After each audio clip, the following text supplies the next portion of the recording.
Hey, silent fighter. Yes, you. The one who smiles in the daylight but battles invisible wars at night. The one who's been fighting demons no one else can see. You've been strong for too long, and now your mind feels like the enemy. There are two battles we face in life, one with the world and one within our own minds.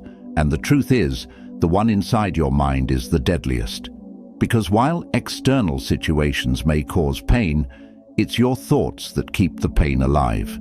You can be sitting in a calm room with no enemies, no danger, and still feel fear, regret, anger, and shame. Why? Because the battlefield is in your head. You've probably had days where everything seems okay on the outside, but your mind won't stop attacking you. A single negative thought starts to grow like poison. I'm not good enough. I always mess things up. They don't really like me. These thoughts start small, but if you don't take control, they spiral and take over your identity. That's where Stoicism becomes a weapon. Ancient Stoics like Marcus Aurelius, Epictetus, and Seneca lived in hard times, wars, slavery, exile, betrayal. But they learned something that most modern people never realize. You cannot control the world, but you can always control how you respond to it. As Marcus Aurelius wrote in Meditations, you have power over your mind, not outside events. Realize this, and you will find strength. Let that sink in. You don't have to be rich. You don't have to be perfect. You don't have to control every situation. You just have to learn how to respond instead of react. You're not your negative thoughts. You're the observer of them. And if you're the observer, that means you can choose how long they stay. This video is not for someone who wants to feel good for 5 minutes. This is for the warrior who's ready to stop living under the weight of their own mind. This is for the person who's tired of the voice that says, "You're not enough." In the next 7 chapters, we will break down the most brutal mental traps that feed your negative thinking and how Stoic philosophy gives you the exact tools to destroy them. So don't just watch this video, study it. If you want peace, clarity, and inner strength, don't skip any part. Each section builds on the last. Before we begin, I want you to drop this affirmation in the comments. I am stronger than my negative thoughts. Like this video, share it with someone you care about. Subscribe if you're serious about inner growth. And now, let's kill the negative thoughts, one Stoic truth at a time. Number 1, you are not your thoughts. Let's begin with the most important truth. You are not your thoughts. This might sound strange at first because we've been raised to believe that every thought we have is somehow us. But take a moment and think. How many random, scary, weird, or painful thoughts pass through your mind in a day? If all of those were you, then you'd be changing identities every minute. Stoicism teaches a deep but simple idea. The mind has 2 parts: what happens and how you respond to it. Negative thoughts will come. That's normal. What matters is what you do with them. Epictetus once said, "It isn't events themselves that disturb us, but our opinions about them." This means even if a painful thought enters your mind, "I failed," "I'm ugly," "they left me," that thought only becomes suffering if you believe it. Otherwise, it's just noise. Let's say you see a dark cloud in the sky. You don't run screaming just because it might rain. You look at it, prepare if needed, and move on.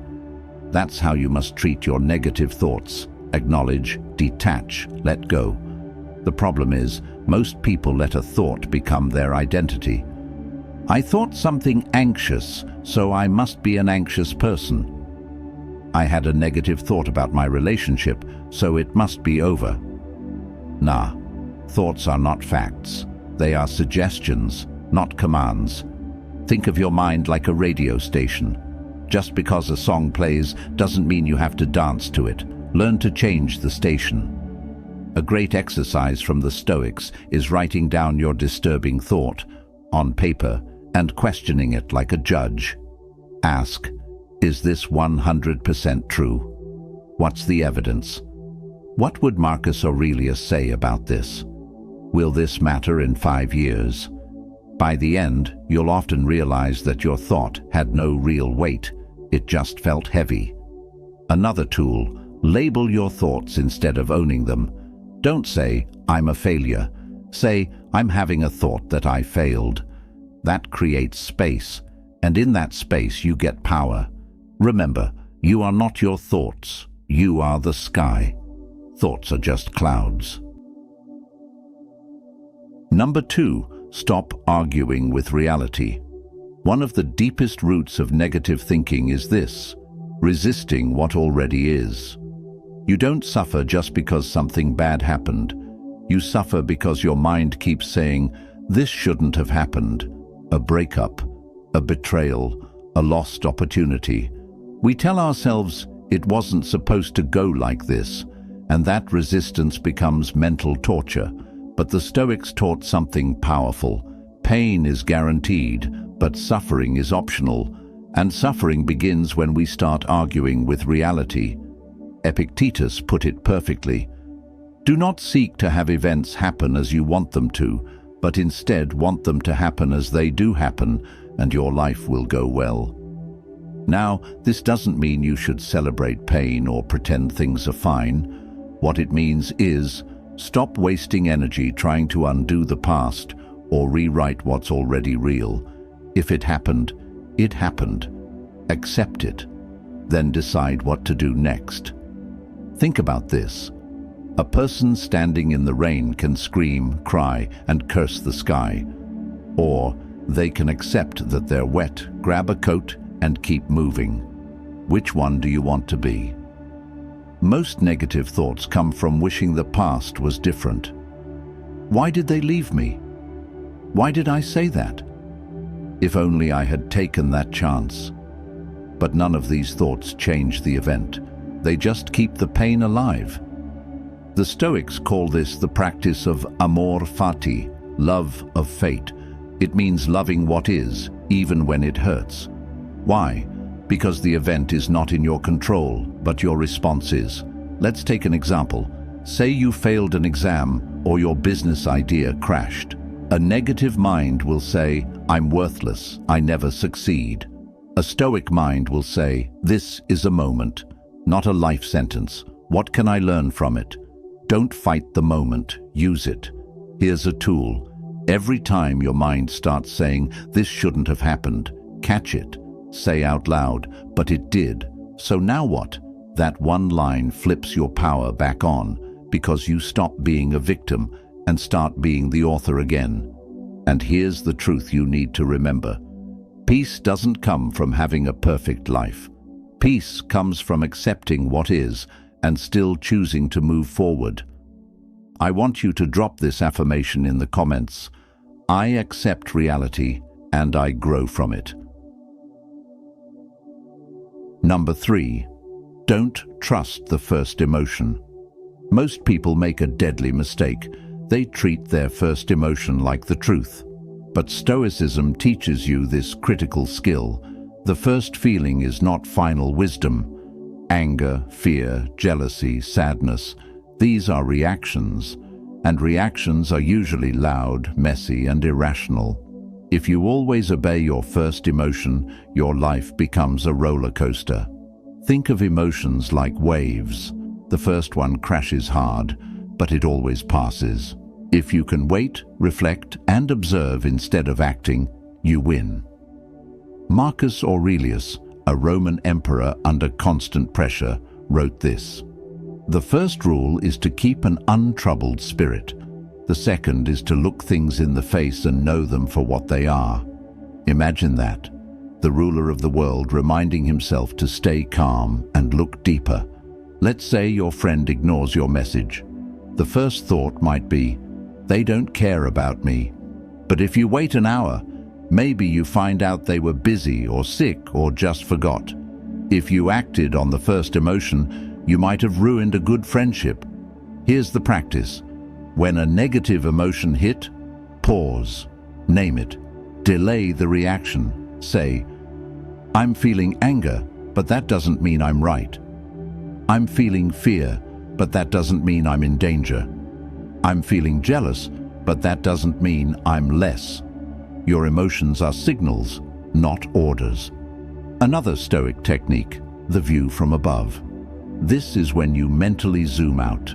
Instead of seeing the problem up close, imagine yourself from far away. Imagine you're looking at your life from space. Suddenly, that embarrassing moment or angry argument seems small. It gives you perspective, and perspective kills unnecessary pain. Also, practice this line, "Let me wait before I react." That small sentence has saved careers, marriages, friendships, and most importantly, your peace. And remember, you are not weak for feeling emotions. You are wise when you don't let them control you. I want you to drop this affirmation in the comments. I pause. I choose. I don't react blindly. Number 4. The stories you tell yourself are creating your pain. Most of the time, it's not the situation that breaks you. It's the story you tell yourself about it. You get rejected, and the mind says, "They never liked me. I'll always be alone." You make a mistake at work, and the mind says, "You're a failure. You're not capable." This is the trap. You confuse facts with interpretations. The Stoics understood this deeply. That's why Marcus Aurelius wrote, "If you are pained by any external thing, it is not this thing that disturbs you, but your estimate of it, and this you have the power to revoke at any moment." Let's pause and unpack that. It's not the rejection, the silence, the failure, or the delay that hurts most. It's the meaning you add to it. And most of those meanings are false stories built from fear, insecurity, or past trauma. Your boss gives you a short reply. You assume they hate you. A friend doesn't invite you. You assume you're not valued. You didn't get the result you wanted. You assume you'll never succeed. But what if none of that is true? One of the most powerful tools to kill negative thinking is to separate the event from the story. Here's how you do it. 1. Write down what happened. Just the raw fact.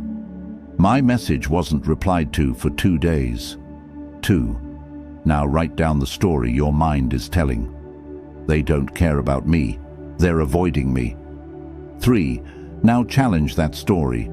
Oh, do I know this is true? Oh, is there another possible reason? Oh, have I ever delayed messages for reasons that had nothing to do with the person? Often, just doing this exercise helps you realize your thoughts aren't reality. Here's the Stoic mindset. Bad things happen, but they don't define you.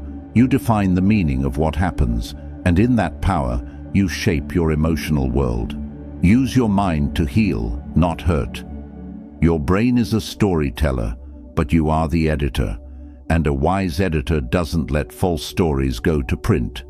So, the next time your thoughts spiral, pause, investigate, and rewrite. Because you are not the pain. You are the author rewriting the page. I want you to drop this affirmation in the comments. I control the story. I choose peace over panic. Number 5. Your environment feeds your inner dialogue. Let's be brutally honest. Your surroundings affect your thinking, and most negative minds are not born. They're built by toxic environments. The people you spend time with, the content you consume, the habits you repeat, all of these are feeding your inner voice.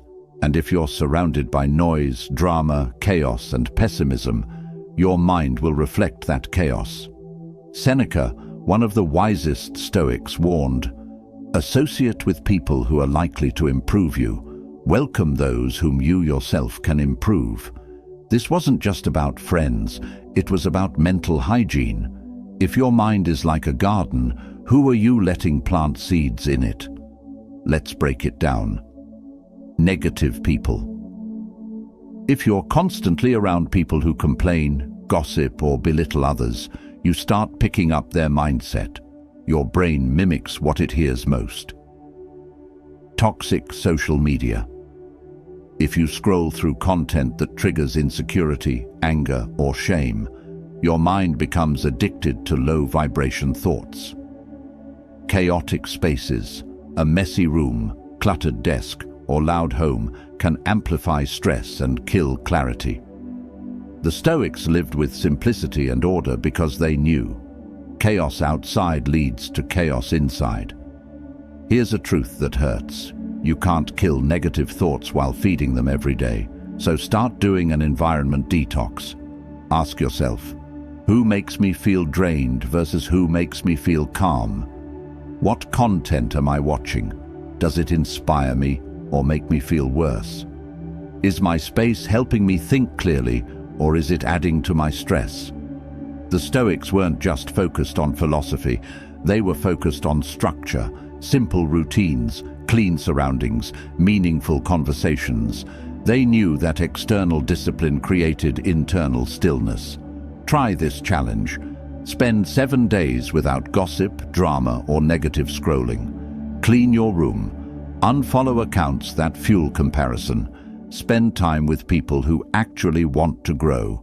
You'll be shocked how much quieter your mind becomes, not because the thoughts magically disappear, but because you've stopped feeding the storm. Number 6. You're tired, not broken. Sometimes your negative thinking doesn't mean something's wrong with you. It just means you're tired, not just physically, but emotionally, mentally, and even spiritually. And when you're tired, everything feels worse than it actually is. You misread texts, you overthink decisions, you assume people are against you. Your mind becomes a storm not because you're weak, but because you're drained. The Stoics understood this deeply. They didn't just talk about mindset, they talked about preserving your energy. Marcus Aurelius reminded himself, if you are distressed by anything external, the pain is not due to the thing itself, but to your estimate of it, and this you have the power to revoke at any moment.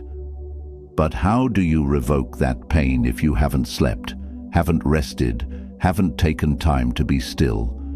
Too many people try to think their way out of a storm, but what they need is recovery, not more thoughts. Negative thinking gets louder when you're sleep-deprived, you haven't eaten well, you haven't exercised in days, you're overexposed to noise, social media, and pressure, you haven't taken time alone. You don't need to fix your mind every time. Sometimes you just need to give your nervous system a break. Stoicism is not about being a robot. It's about being rational and responsible with your energy. Even Epictetus, who taught discipline, reminded students, it is impossible for a man to learn what he thinks he already knows. If your mind is full, tired, and overwhelmed, you won't learn, grow, or think clearly. So, give yourself this gift. Sleep early tonight. Take a 20-minute walk outside without your phone. Say no to one thing that drains you. Write down your worries and then step away from them. You're not broken, you're just overrun. Stop treating exhaustion like weakness. Treat it like a signal. It's time to rest. It's time to refill. Negative thoughts often vanish, not because you beat them, but because you stopped running on empty. I want you to drop this affirmation in the comments. I am not broken, I am just resting. Number 7. Gratitude kills negativity. This one might surprise you. Gratitude is not just positive thinking, it's a weapon, a powerful one that destroys the roots of negative thought. Why? Because gratitude forces you to see what's real, not just what's missing. When your mind is stuck in negativity, it creates a tunnel vision. Nothing is working out. Everyone is better than me. Life is unfair. But the moment you name what's going right, that tunnel starts to crack open. Seneca wrote, "It is not the man who has too little, but the man who craves more, that is poor." Most negative thinking is rooted in lack, a feeling that you are missing something. But gratitude reminds you, You already have so much. And this isn't about ignoring problems, it's about balancing your perspective. In your lowest moments, ask, what am I taking for granted right now? What do I have today that I once wished for? Who do I still have around me? Write it down, one line. That's all it takes to start shifting. Let's say you feel lost in your career. That's real, but maybe, just maybe, you're healthy, safe, fed, and learning. Your relationship is struggling, but maybe you've discovered your own strength, boundaries, and self-worth. Gratitude is not a fake smile. It's not pretending everything is okay. It's looking life in the face and saying, yes, this hurts, but I still choose to see what's here. Here's the deeper truth. Negative thinking grows in the soil of forgetfulness. When you forget your blessings, your wins, your survival stories, you fall into the lie that life is all pain. So, remind yourself, make it a ritual. Every morning or night, write down 3 small things you're grateful for. Here are a few ideas to guide you. A breath, a meal, a memory, a person, a small win. You'll start to notice something. That ache in your chest will loosen. That fog in your head will clear. Because gratitude gives you anchors, and anchors keep you from drowning in the storm. If you've made it this far, understand this. You've already started killing negative thinking, because awareness is the first cut, and awareness is exactly what Stoicism gives you. This isn't about never having a negative thought again. That's not realistic. The Stoics never aimed for perfection. They aimed for practice. You've learned that. You are not your thoughts. You are the observer. You don't have to argue with reality. You can accept and grow. Your first emotion is not always your truth. Pause, reflect, choose. The stories in your head are just that. Stories. Rewrite them. Your environment matters. Clean it up to clean your mind. Tired doesn't mean broken. Sometimes rest is the medicine. And above all, gratitude is your armor against darkness. Marcus Aurelius faced loss, betrayal, and stress few of us could imagine, and still he wrote every day to train his mind toward peace. So, train yours, daily, silently, strongly. You don't have to be loud. You don't need everyone to understand. Just keep showing up for your mind, and your life will begin to transform. And if no one told you today, you're doing better than you think. Not because things are perfect, but because you're aware. And from awareness, everything can change. This is how you kill negative thinking, not with force, but with daily clarity, inner silence, and stoic power. If this video helped you, like it to help more people see it. Comment your favorite point or quote. Share this with someone who needs peace. And subscribe, because we are building a stoic mind together. Final affirmation for the comments. My mind is my strongest weapon.